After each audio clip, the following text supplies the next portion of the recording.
정부가 다시 부동산에 칼을 빼들었습니다. 이재명 정부 출범 후 벌써 세 번째인데 풍선 효과까지 틀어막겠다는 초강수 대책으로 읽힙니다. 서울 전역과 과천, 성남 등 경기도 12개 지역을 토지거래 허가구역, 조정 대상 지역, 투기 과열지구로 지정해서 주택담보대출 한도를 15억 원 초과 25억 원 이하 주택은 4억 원으로 25억 원 초과 주택은 2억 원으로 낮추겠습니다. 자, 조금 전에 나온 부동산 대책의 핵심 내용만 일단 듣고 왔습니다. 자, 이제부터는요, 키워드로 보면서 파장을 하나하나씩 짚어보겠습니다. 자, 고란 기자님. 네. 그러면 이제 우선 이러면 서울 전역 그리고 경기도 일부 지역에서 이제 집 거래하려면 이제부터 허락받아야 된다 이 얘기예요. 규제책이 세 가지가 있는데요. 조정 대상 지역, 투기 과열지구, 토지거래 허가구역. 그 예. 가운데서 가장 좀 강도가 높다라고 하는 게 토지거래 허가구역입니다. 일단 내가 여기서 집을 살려면 네. 해당 지자체장의 허가를 받아야 됩니다. 근데 허가를 득하는 조건은 뭐냐면요. 실거주 2년입니다. 그러니까 집을 샀을 때 무조건 내가 거기 들어가서 사야 된다라는 조건을 걸고서만 집을 살 수 있게 되는 겁니다. 네. 그러니까 그 구역이 지금 서울 전체 그리고 경기 일부 맞습니다. 지역이라는 거예요. 저희가 한번 지도로 준비하면 지금 저렇게 삼중 규제가 묶인다는 얘기죠? 네, 맞습니다. 원래는 서초, 강남, 송파 그리고 용산구만 토지거래 허가구역 예. 묶여 있었거든요. 그런데 좀 이번 대책이 전격적인 건 이렇게 서울 지역 전체를 한꺼번에 토지거래 허가구역으로 묶은 건 이번이 처음입니다. 그럼 사실상요. 예. 서울에서 이사를 하려면 실거주 2년 무조건 가야 됩니다. 그러니까 내가 만약에 뭐 여러 가지 학군의 문제 때문에 네. 또 전세를 얻어가지고 예를 들어서 강남으로 이사를 갈 수도 있는 상황이잖아요. 그런데 이게 강남으로 이사를 가고 싶으면 예. 과거에는 전세를 얻어서 가면 됐었거든요. 아니 월세를 가거나. 근데 그게 아닙니다. 이제는 무조건 집을 사서 저길 들어가야지. 왜냐하면 전세를 들어간다는 얘기는 그 집에 살고 있는 사람이 나온다는 얘기잖아요. 네. 네. 그러면 그 집을 이제 사야 되거나 아니면 뭐 집주인 바뀐다거나 할 때는 무조건 실거주 의무가 들어가야 되는 거죠. 무조건 실거주 해야 네네. 된다. 그러면 결국에 이제 지자체 허락을 싹 받아야 된다 이 얘기예요. 그러면 이거 말고 또 뭐 달라지는 게 뭐가 있죠? 지금 설명한 것처럼 지금 삼중 규제를 받잖아요. 예. 이제 비규제 지역에서 규제 지역이 된다는 것. 세금도 문제고요. 대출에서도 제약을 받습니다. 먼저 대출 어떻게 달라지는지 제가 설명을 드릴게요. 이제 무주택자가 네. 만약에 그 집을 규제 지역에서 산다. 비규제 지역이면 예를 들어 5억짜리 집을 살 때요. 이제 그 집값 대비 그러니까 5억짜리 집 살 때 3.5억 원까지는 대출을 은행에서 받을 수 있어요. 하지만 이제 규제 지역에 집을 산다 하면 무주택자의 경우 뭐 2억 원밖에 안 나오는 거죠, 대출이. 그런데요. 만약에 내가 1주택자인데 규제 지역에서 집을 더 사려고 한다. 대출은 하나도 안 나옵니다. 또 하나는요, 취득세도 달라지는 거예요. 왜냐하면 취득세 중과가 적용이 되기 때문에 네. 예를 들어서 이제 1주택이 있는데 규제 지역에서 집을 산다. 원래는 그 비규제 지역에서는 예를 들어 한 채 하면은 3%인데 취득세가 8%까지 뛰어요. 그러니까 15억짜리 집을 산다고 보면 제가 계산을 해봤거든요. 예. 그러니까 취득세 4,500만 원에서 1억 2천만 원까지 뜁니다. 그러니까 취득세 중과도 되는 겁니다. 그 정도로. 아니 그렇다 보니까 지금 온라인상에 이런 얘기가 막 나돌고 있어요. 그러니까 자고 일어나니까 우리 집도 이제부터 강남이랑 똑같이 규제받는다 이런 반응들이 나오고 있는데 이게 궁금합니다. 왜 이렇게까지 다 묶는 거예요? 사실 이거 대책이 나온다라는 소문이 돌았을 때 일부 부동산 커뮤니티에서는요. 최근에 집값이 뛴 그러나 토지거래 허가구역에서 빠진 네. 마포나 성동 정도가 아마 토지거래 허가구역으로 묶이지 않겠느냐라는 전망이 나왔어요. 근데 이번엔 전격적으로 다 묶어버린 거죠. 그 이유가 뭐냐면요. 최근에 노원 중계동에 있는 114 제곱미터 요게 14억 원에 매매가 됐습니다. 올해 6월에 거래됐던 신고가를 기록을 한 건데요. 예. 이게 21년 7월에 최고가 기록이 14억 4천만 원이었거든요. 네. 근데 이쪽에 이른바 이제 노도강 지역은 보자면 21년 7월 이 여름쯤에 고점을 찍고 이후로는 가격이 계속 떨어졌어요. 그런데 최근 들어서 한강벨트 주변에 있는 집값이 스물스물 올라오고 그 신고가 경신하고 뭐 계속 최고가를 쓴다라고 하면서 예. 그 바닥을 찍고 내려와 있었던 노동강 지역의 집값까지 스물스물 올라오면서 직전에 기록했던 신고가 근처에서 거래가 되는 일이 속속 나오고 있습니다. 그렇군요. 그러니까 이거 풍선 효과가 나타나기 시작하네. 네. 투기 수요를 사전에 아예 차단시켜버리자. 라고 하면서 초강도 대책이 나왔다라고 볼 수 있죠. 이렇게 되니까 예. 사실 이분들 같은 경우는 갑자기 대출 제한을 받고 그리고 토지거래 허가 아까 말씀드린 대로 2년 실거주 의무 등이 부여가 되면서 예.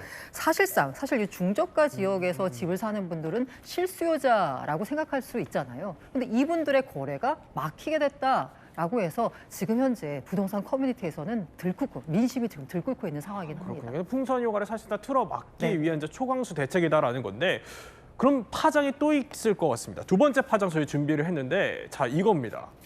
그러니까 벌써부터 아니 현금 부자만 그럼 이제 집 사라는 거냐 이런 이런 반응들이 나온다는 거예요. 그러니까 그만큼 대출이 좀 많이 묶였다 이 얘기인데 일단 대출이 그럼 얼마나 묶이는 거예요? 사실 이재명 정부의 첫 부동산 대책, 사실 대출 묶는 대책이었죠. 15억 원 이상 집 살려면 대출은 6억밖에 못 받는다가 첫 번째 대책이었는데 이번에는 더 세졌거든요.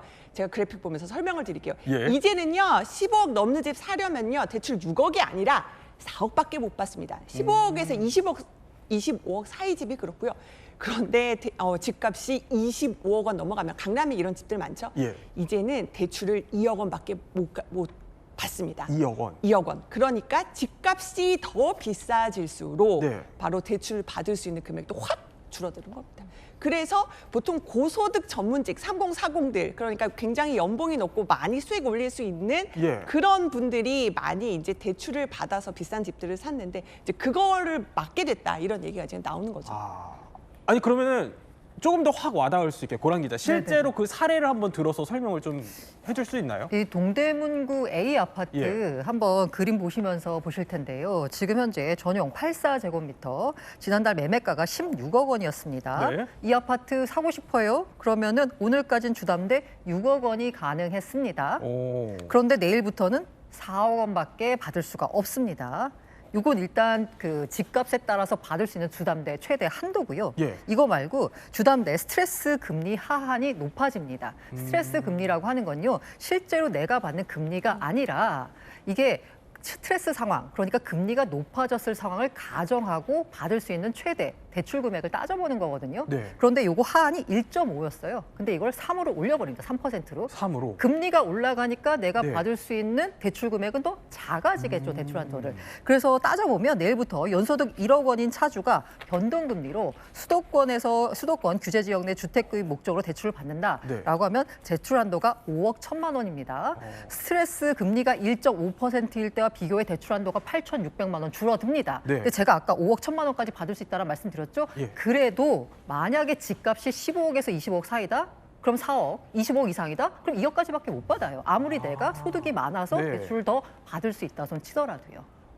그러면 이것도 궁금해져요. 그러니까 앞서서 나왔던 게 주담대 이제 한도 6억 원 대책 이게 이제 나온 지 한 4개월 정도밖에 안 됐는데 이번에 또 나온 거잖아요. 이 대출 규제가. 그러면 앞서 나왔던 이 규제가 썩 효과가 좋지 않다 이렇게 본 거예요? 이게 사실 초강력 대출 규제다라고 6억으로 다 묶어버렸었잖아요. 네. 근데 그것보다 지금 더 강한 건데 그 627 대책 이후에 일단 부동산 시장이 당장 대출이 안 나오니까 얼어붙었어요.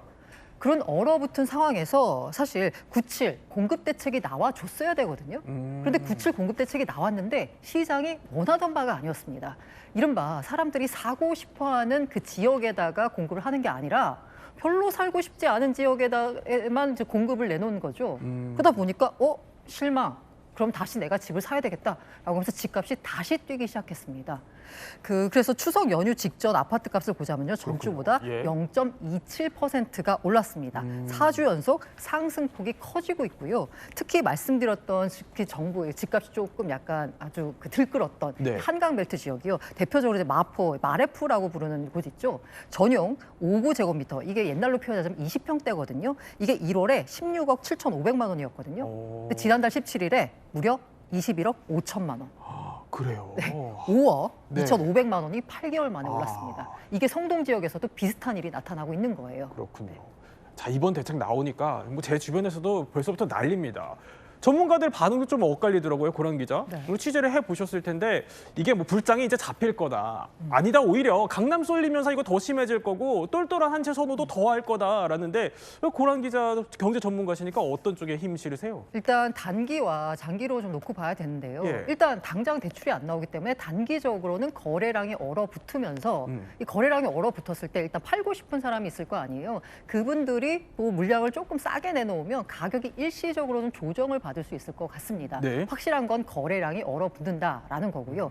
이렇게 해서 대충 한 시장의 반응 한 3개월 정도 지나면 그때부터 다시 효과가 나타날 건데 전문가들의 대체적인 의견은 장기로 봤을 때는 네. 앞서 말씀드린 공급 대책, 실효성 있는 공급 대책이 동반되지 않는 한 3개월 정도 주춤주춤 하다가 다시 한번 시장이 들끓을 거고 그때는 말씀드린 대출 규제 때문에 네. 그야말로 현금 부자들이 똘똘한 한 채를 선호하는 현상, 이른바 뭐 양극화를 넘어서 최근에 일극화라는 말까지 나오고 있거든요.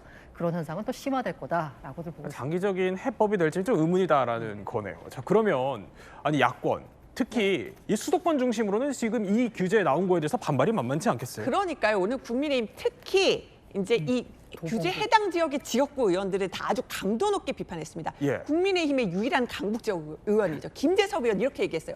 자, 이거는 망국적 부동산 규제고 이거는 부동산 계엄이다. 아, 도봉갑. 이렇게까지. 그렇죠. 예. 도봉갑. 거의 이제 강북 지역의 유일한 의원이잖아요. 그렇게 이제 부동산 시장 계엄 선포라고 비판을 했고 김재섭 의원은 30대예요. 특히 이제 청년 민심 많이 대변을 하고 있잖아요. 그러니까 청년들의 주거 사다리가 묻어졌다. 현금은 많이 갖고 있지 않지만 열심히 벌어서 좀 좋은 집 사겠다라는 그런 청년들의 꿈을 망쳤다라는 취지로 아주 강도 높게 비판을 한 겁니다. 조금 전에 보면은 안철수 의원도 이제 지금 분당 쪽에 지금 지역구 의원이잖아요. 안철수 의원은 딱 이런 말을 올렸어요. 자, 8자. 자, 현금 청구 대출 지원. 이러니까 현금 있는 사람들만 비싼 집을 살 수 있고 네. 대출받기 정말 어려워졌다. 이걸 이렇게 비판을 하면서 오늘은 국민의힘 의원들이 특히 이제 수도권 지역 의원들이 공세를 퍼부었습니다. 자, 뭐 오늘 나온 이 초강력 규제 어떤 또 결과로 이어질지는 더 지켜봐야겠습니다.